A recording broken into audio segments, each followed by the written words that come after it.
There is a new wave of Ati, which is so perfect for Spiritual Mixtape, where she has found and discovered a new level of how she helps people brand themselves, because she herself has done the work. And doing the work is everything. It is everything. But none of us do it. And we wonder why we struggle with our personal brands. We wonder why we struggle to help people understand who we are as a business, who we are as a person. Even when I was in corporate and we had, social profiles, it was really important for artists in what I did to understand who you were in order to sign with you over your competition. And I can just imagine that I really needed Ati to tell me to do the inner work back in those days.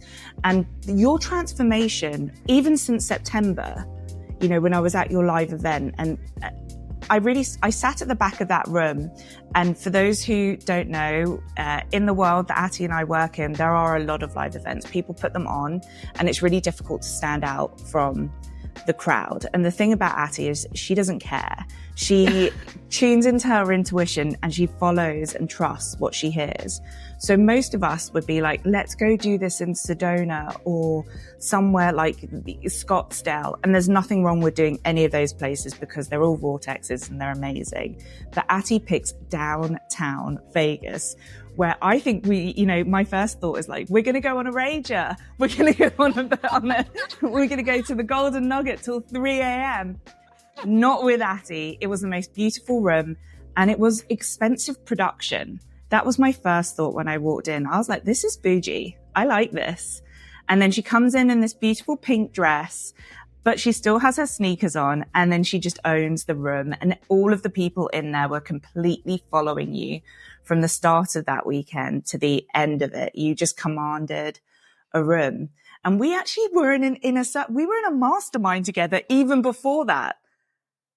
And your transformation, I'm in awe of you because it's really hard to work for yourself. And it's even harder to do it with grace and flair, like to be both engaging and productive. They don't seem to align.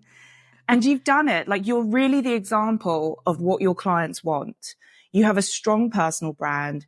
And I was just also thinking about something that you said to me at the beginning of last year, where you're like, the 6 figures you want to create. And now you've hit, am I allowed to talk about, can I say the numbers? Yeah. So it was, I think that you were just going for 6-figure launches. And then by the end of the year, you'd hit 300,000, which is to do that by your, like, it's really just you and Kayla, like to do that by yourself. It's literally just me and Kayla. Why, like, this is why we don't need a bio, because these numbers and a testimony from someone who's like, this is real. You've like shown up, done the work. And I truly believe you're going to double that figure this year, 2024 and then beyond. And I think like a lot of what you offer to people is so healing. And it's really difficult to hold that space as well. There are so many places that we can go. And we probably don't have time. And I'm already going to say you need to come back and visit us again and talk all about all the things. But the thing that really touched my heart when we were doing a breath work just this week was you talking about the inner work and self-identity. And I don't know if I should just leave you with those 2 nuggets and let you riff. Or if I would love that. Oh, okay. Let's do it. My mind is going in so many directions, but I think especially for your podcast and for our relationship, number one is thank you for seeing me. Oh, of course. Thank you for seeing me, because I think that being able to see people for who they are is a skill in itself.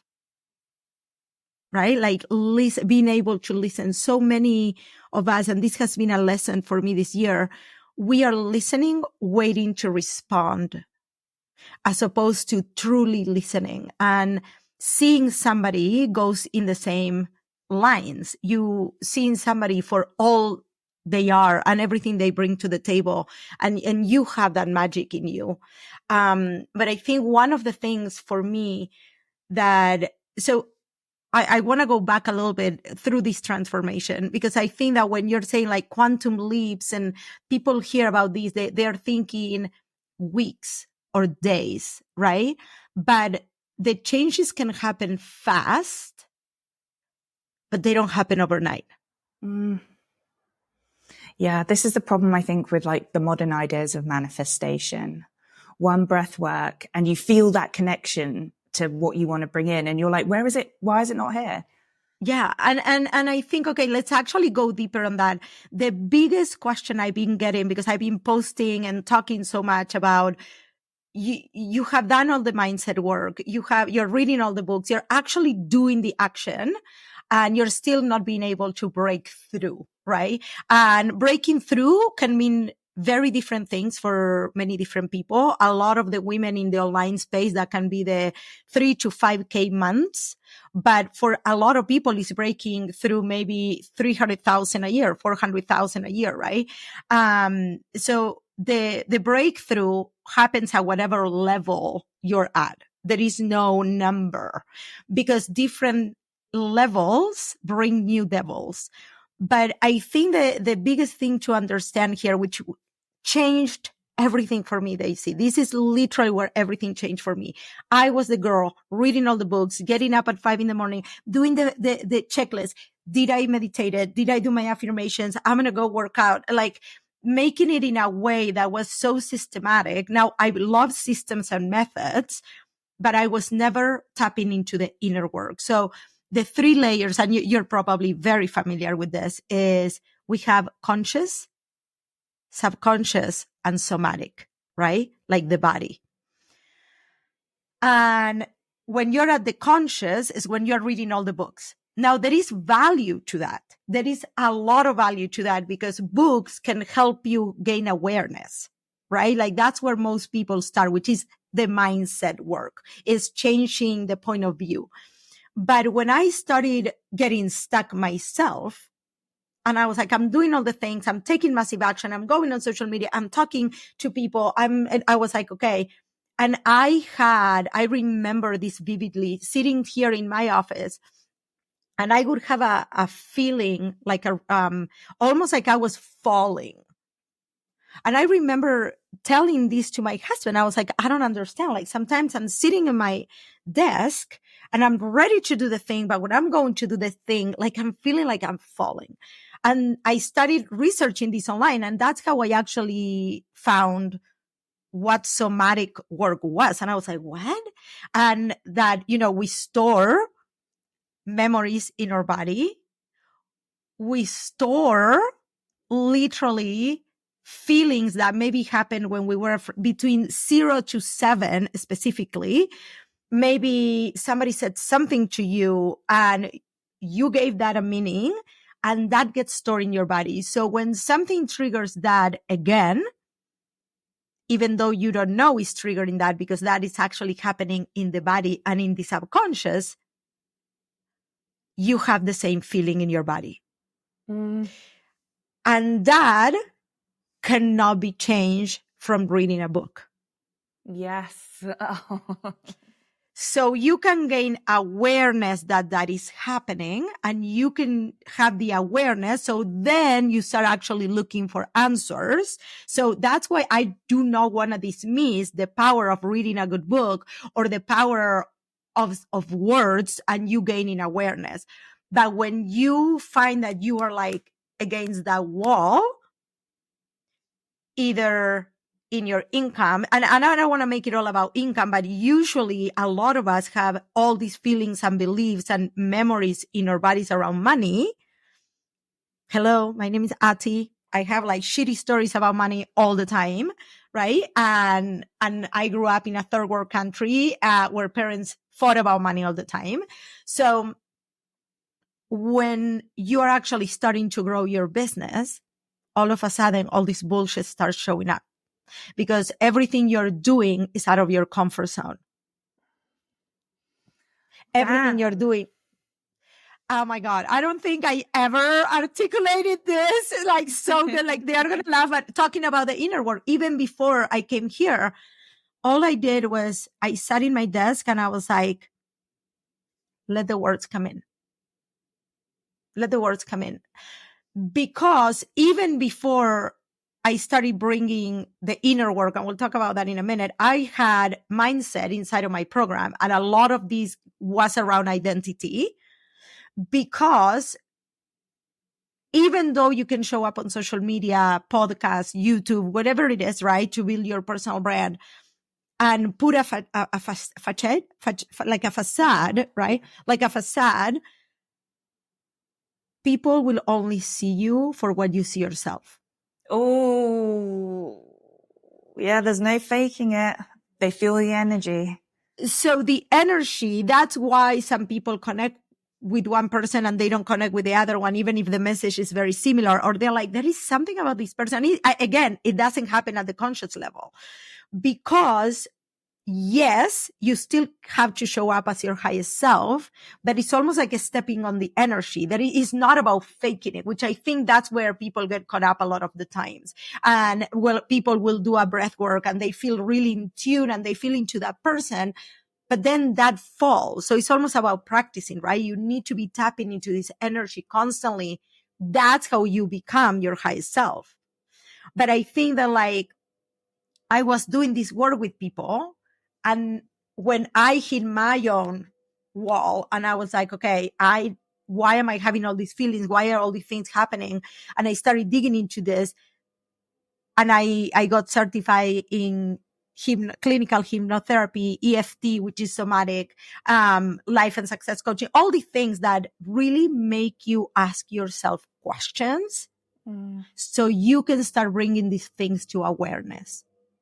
And then you do the work either through hypnotherapy, tapping in my case, right? Like breath work. Why am I bringing you into my life? I need somebody to do the breath work with me, right? Like I could so it's my thoughts, my words, my thing. Now I know not everybody maybe has access to that, but what are the things that you have access to that are not just a book?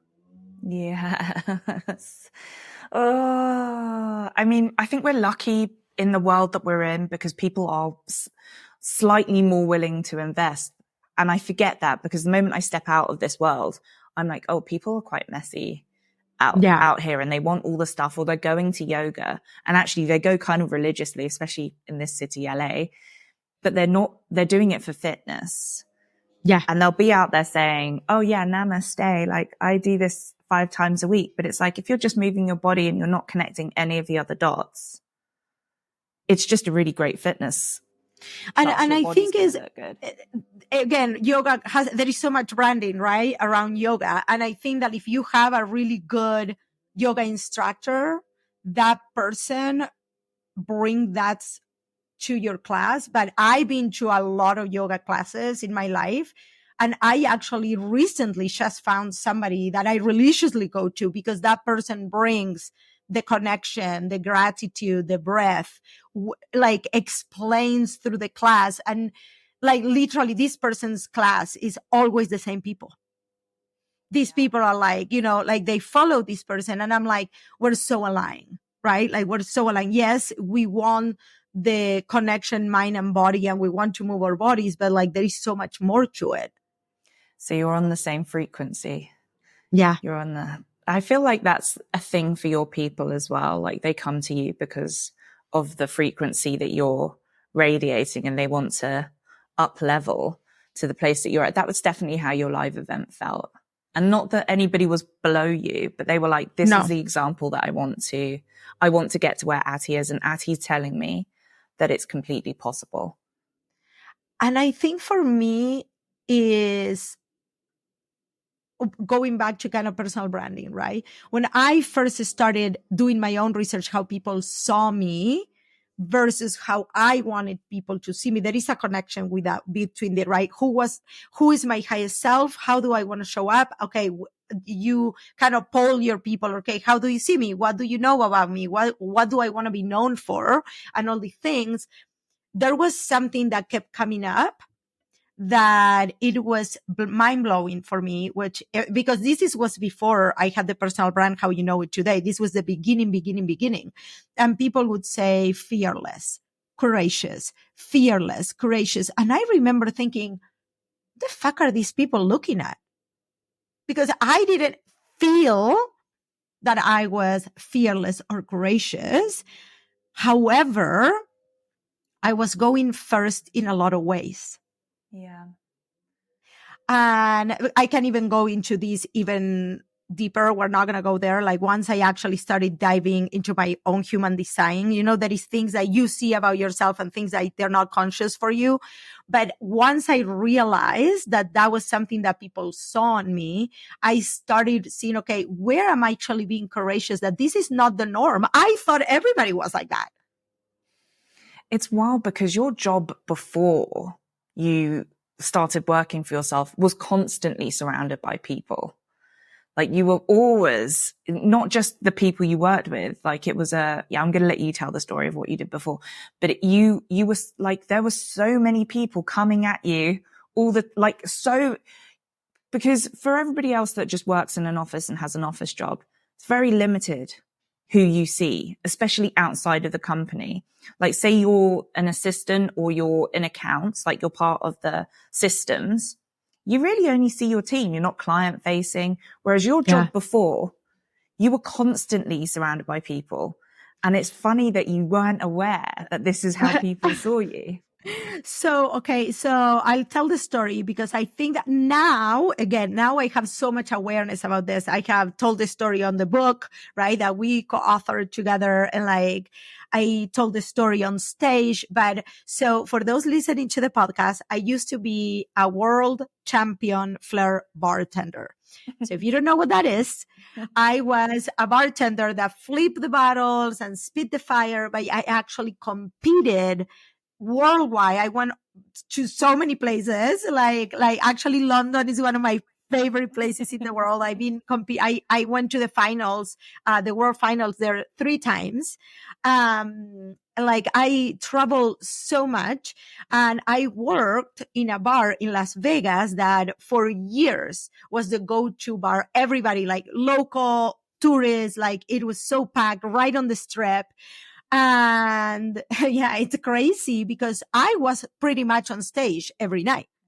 But for me, I was just at my job, right? And then I would jump on stage and we would literally flip glass bottles. Like it was true glass bottles. Like so many people ask us, oh, are those plastic? We're like, no, this is like real bottles with real liquor. And we did that for 8 hours a day. And then I did that in competition. So even now, sometimes when I talk to friends back from Argentina and stuff like that, I am the only one that left. And I still hold a lot of close friendships from when I was a kid. I'm talking like more than 5-6 friends that are close to me. We talk on the weekly. I've been gone for over 20 years. And these people always tell me, you were so courageous. You always were destined to be on a stage. You always were destined to talk to people. You always had it. I never saw that in me until even when I was competing. And when I started my business, that year of darkness that I always talk about was actually a change in identity. Oh, I love how swiftly and easily you've just brought this into identity. Because truly, I don't believe that the work that I'm doing now is just, I took a course and I did a certification on EFT and hypnotherapy and all of these. And this was just like on my lap. And now I'm going to use it. Every single one of the people listening, I'm going to tell you right now, when you start looking at your life and you start looking back, there is so many connecting dots. But the inner work is actually what helps you see all those things. So you start gaining confidence and you start really looking at who you are in a completely different way, how everything you ever done, you're never starting over. Everything you always did and everything you have done is bringing you to where you're at today and what you need to bring into the world. And that change in identity, yes, it had to happen because, I was an employee, even though I kind of felt like I was the owner of the place. But, and I actually owned a bartending school. You know the story back when I was 19. But when I came into this business, the real world right now is so different. If you want to run a business, even if you're in corporate, your personal brand, what you're putting in the world, your voice, everybody sees it. Everybody sees it. Everybody hears it. If you want to be known, if you want to be picked over somebody else, your voice and your opinions is your biggest tool, your conviction. Oh. And if you don't see yourself as the person, so I always tell people they're like, I don't know who my highest self is. And I always tell them, this is your tip. Who are you wishing you were? When you say, I wish I was more confident. Oh, I wish I worked out every day. I wish I did this. That is your tip. That is actually your highest self calling. I love that. That's so beautiful. I feel like we could just build the whole podcast episode around that. That is, mind's going in 8 different directions now as well. I love this, Daisy. I am loving. Thank you for giving me space to talk my truth. But I think, though, that most people stay on I wish I was like this. I wish I was like that. I wish I had your courage. I wish I had your whatever, right? And I'm not talking like visually. I'm talking truly internally who we can become. Which visually we can. Like my hair is not blonde, by the way. Like I can be whoever the fuck I want, right? Same. Right? But when you say, I wish I was, can you revert that question and be, how do I become that? Oh, that's big. One is, this is who I am. I'm not willing to change, blah, blah, blah. The other one is, how do I become that? That is the inner work. That is the inner work. Oh, you've just put that so simply. I think a lot of people struggle to understand what the inner work is, and they think that it's all trauma. It's all confronting, terrible things that sometimes really should just be left in the past. Do the somatics and don't think about the situation too. Like that was one of the biggest things that I learned in the last few years is you don't need to keep reliving the trauma. You just need to get it out of your body. And I think like what you're saying about the inner work, just being, how do I become that? It's so much more empowering than what you don't have, the scarcity. And that's the other thing with manifestation. A lot of people, it's about what they don't have. And what they don't realize is they're actually creating a vortex of scarcity and lack rather than empowerment. And a lot of that can start on the mindset, right? So that's the awareness. So this is where I never want to dismiss the power of doing the mindset work, because I don't think anybody will get to the inner work if they actually don't have that shift on the way they are seeing things, that conscious shift. So that conscious, subconscious, somatic, right? For me, for somebody that when I first started meditating, for those of you that don't know me, I'm a very fidgety person. Like I can't stand still. Like my mind like never stops and like all the things. And people were like, I can't believe you even meditate. Like you're like, right. But also I was in a very unregulated, my nervous system was really unregulated. And the first thing that I actually started doing was EFT. It was tapping. Oh, I love tapping. Because tapping literally is moving things out of your body. Like you actually tapping right on your meridians. What it's really doing is helping you move shit out of your body without you even know that you're doing it. I have to just tell you a quick tapping story because it goes back to the 2019 year of darkness. At the end of 2019 was when I left my job. It's when my dad passed away. And I started getting terrible canker sores, which is an anti-inflammatory reaction in the body. And it basically means that you get these like cysts or sores in your mouth, and they are so painful. It feels like burning. And there's nothing you can do about it. Like doctors don't really know why it happens. It's really a stress response. And the way of bringing it down is to just let it pass or to take a lot of zinc, and eventually it will go down. But I found a tapping video for canker sores because it's a thing that happens when people are going through a dark night of the soul. And I did it twice and it just went. And I had a couple of big revelations when I was tapping about what was really upsetting me. And it was a big like, oh, that's not what I thought. I'm deflecting and looking over there. And what is really, it wasn't until I was able to feel my body and see my higher self and get that information that I was like, okay, I need to step away from that. But I just, that's the only time I've ever used tapping, but it's one of the biggest, like, I don't even know what to call it, but I was in a really bad place physically. And I almost can't believe that I healed myself, like even now. That. Yeah. So one of the things to that story that I love is most of us, myself, yourself, like probably everybody listening, at some point we take feelings and we need to push them away. And this is actually the thing my husband and I talk about all the time. My husband is really like kind of macho man, right? And I'm all in the inner work, and we have this like we love talking for hours over coffee, right? Like, and he loves listening to Jordan Peterson, really all like very psychology oriented, like do this, do that kind of thing. And I'm more on the spiritual, but everything that I read and I teach, everything is really scientific, truly. And when it comes to actually naming what is happening and to actually acceptance and processing our feelings, which a lot of people associate that with going to therapy or crying, or that it needs to last forever. And yes, I've done a ton of therapy, by the way, and I love therapy. And yes, you're going to go around like kind of like stirring the pot, right? Of bullshit that happened in your life. However, moving it out of your body, which is what you did, is actually a lot faster than people think.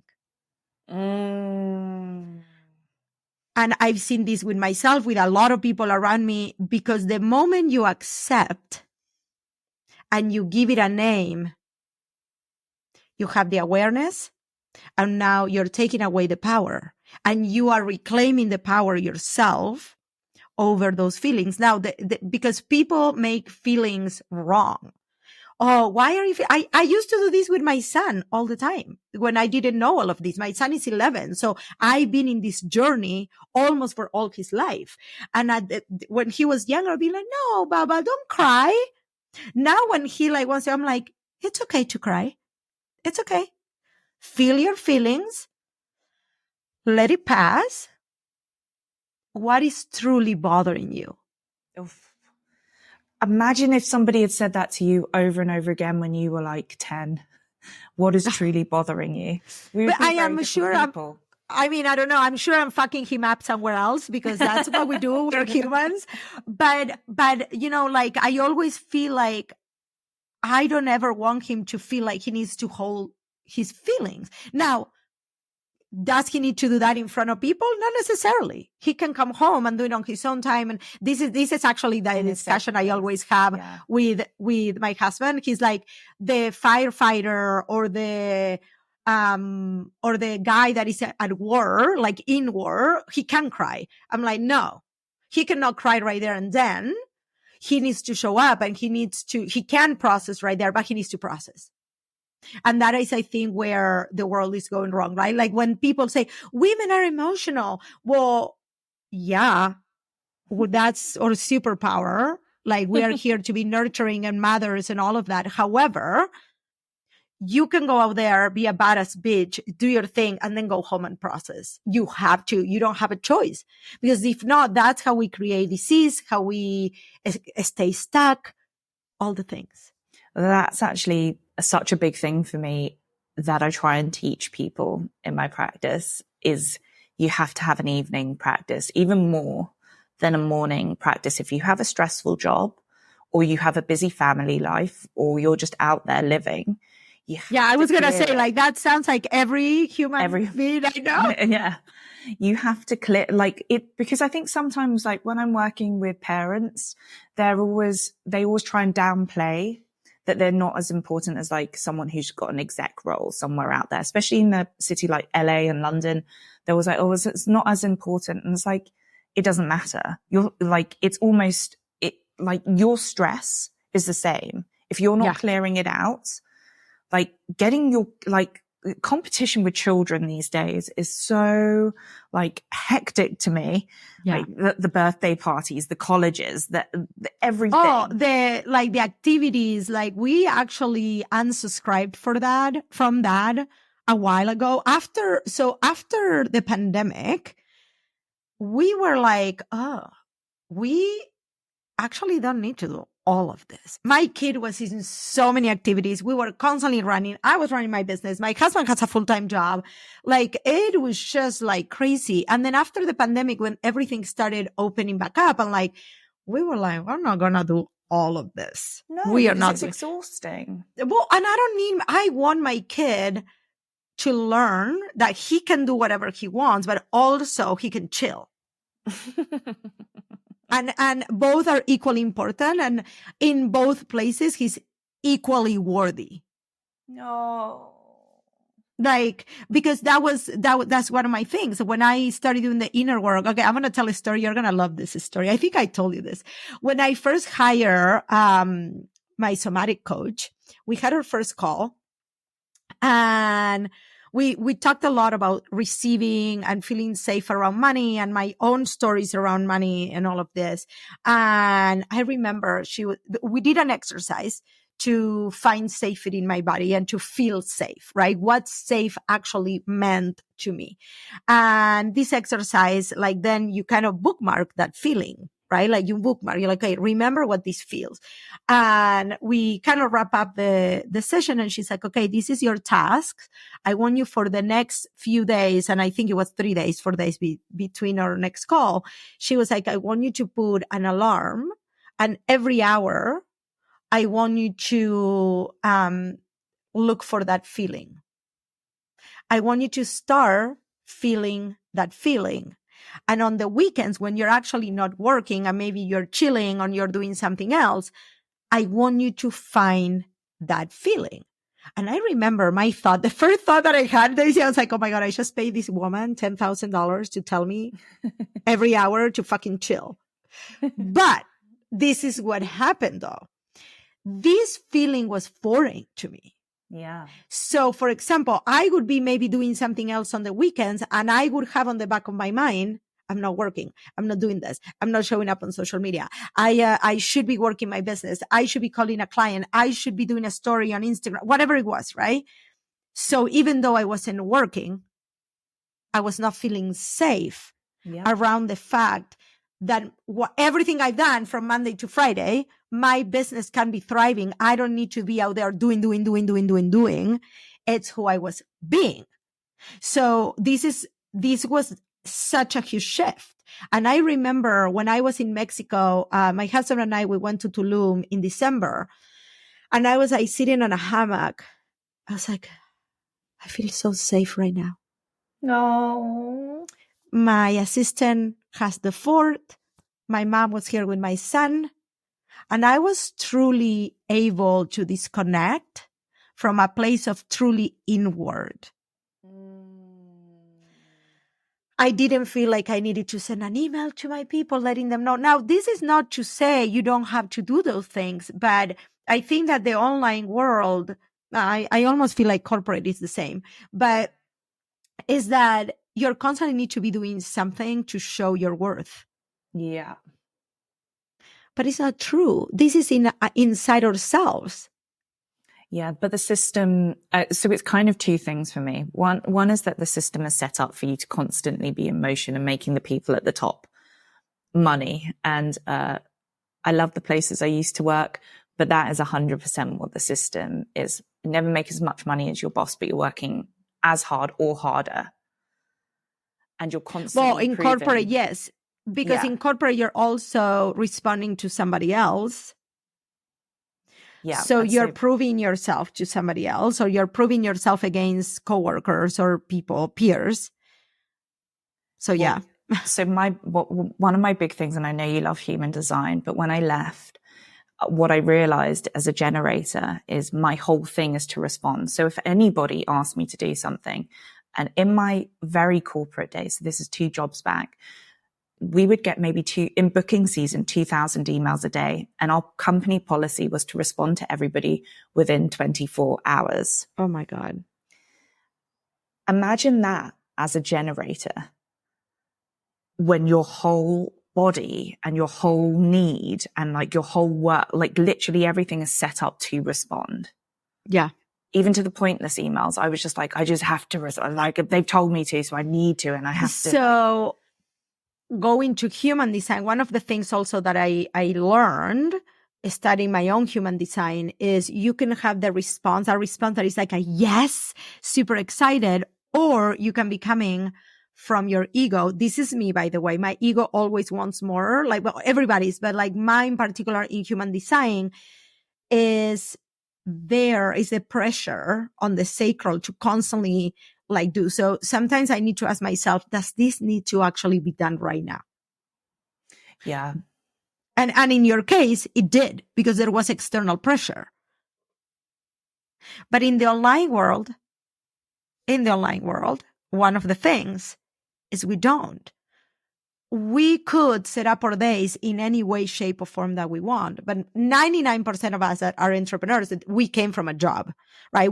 So at some point we had a job. So we needed the structure and we needed that because that's all we know. It's like the story of the elephant, right? They have the elephant hooked, but then when they take the hook out, the elephant doesn't leave because that's all they know. That we are the same, right? So this is where actually the mindset is good because you start changing the outside beliefs and all of that to actually then jump on your inner work. However, for me, what was more like once I actually this year, I was like, you know what? I'm going to do this in a different way. I get to do whatever I want. I get to respond to my emails at any time I fucking want. Who says in the online world that I need to do it in this way? Nobody. And that's when I actually had it was kind of like this thing. I was like, I need to bring Daisy for Monday mornings.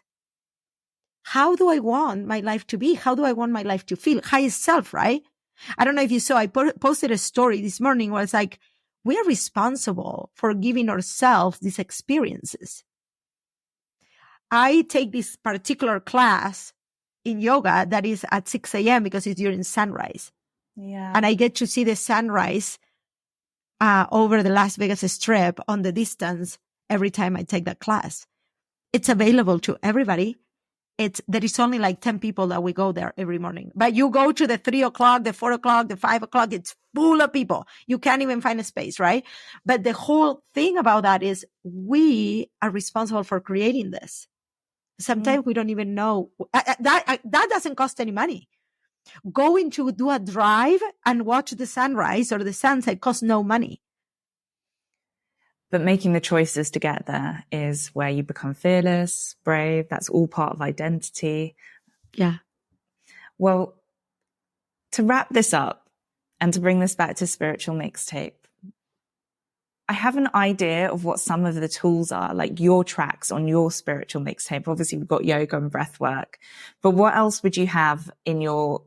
I know that it sounds nicer to call it a spiritual toolkit, but let's call it a mixtape. What's on your mixtape? What are your favorite tracks? So there is a few favorite ones. One is really creating that written version of your identity. So we talked earlier about, I wish I was this way. Write it down to the detail. I am, and in person, I'm going to give you an exercise with this because everybody can do it. Is literally, what would you want yourself? This is not about the vision board. This is about you, who you are, how you respond. How are you responding to your mom, right? Like one of the things on my own vision of myself, it's like, I used to be so triggered by my mom. And for me, in my vision is, I am loving to my mom. Ooh. This relationship is healing. I see her for all she is as a person, not just my mom. She brings a history and I allow that to sink for myself. So sit down, write down this new identity for you and then record it. Oh, I love that you've always done this as well. You've always had your morning recording. So people talk about, vision and all of these. But now when you record this for yourself and you listen to this every morning, like literally, I listen to mine when I'm still in bed, because even if you're still kind of awake or in between awake and asleep, that is actually the best time for you to suggest your subconscious. Now there is the subconscious can listen even when you're sleeping, but why I love that first maybe 30 minutes in the morning while you're still in bed is because you're actually awake also. So you are putting this in the conscious and the subconscious, and you're making a conscious decision to move towards this person, this vision. And I guarantee you that you start moving, instead of moving from who you were or from who you wish you are not, you're starting to move from who you desire to be. And then every time you're throughout your day, you ask yourself, am I showing up like her? Am I actually doing this? And it starts becoming you until you get there. And then you create a new identity. Like this year, literally, I had to create a whole new identity for myself. Oh, I love that. Well, so that's your first track on your spiritual mixtape. But what would you say your inner anthem is? And this could be a song, or it could be a way, like an emotion or an energy. But what is that thing that is inherent inside of you and part For of me, Ati? is dance parties. So probably a lot of people heard this from Tony Robbins, but the fastest way to change your state, okay, I'm going to do this really quick. We have all these different states and they're all frequencies, from like shame and guilt and feeling weird. Like I mentioned, like the spiral, right? All the way to joy. You're not going to go from shame to joy in 2 minutes. However, if you put a song that you love and you allow yourself to be a little silly, even if nobody's watching and you're dancing, that is going to change your stage. That is the fastest way. And it's somatic, you guys. It's your body. You're moving literally whatever shitty feeling you have out of your body. And the other one is tapping. I tap all day long. Sometimes I tap in between coaching calls. Yeah, because that is how I cut my own cord, right? With what was and where I'm going. Well, this has been so beautiful, Ati. Thank you so much for sharing so beautifully with everybody. But also, I love your Instagram because I think it has so much value. But where would you like people to find you? So Instagram is a great way to come and tell me, hey, I heard you on your podcast with Daisy. I am on my DMs personally, like about 15, 20 minutes in the morning and 15, 20 minutes in the afternoon. So if you message me, most likely is me responding. And then also my website, atigrinspun.com. That is where you can see, how we can work together, like for speaking, for podcasts, for all of the things that I am doing, that I am so in love and privileged to truly bring this into the world. Well, thank you so much, Ati. This is amazing. And I can't wait to have you back again in the future. I love you. I love you so much. I am so connected to you, Daisy. I love you. Thank you.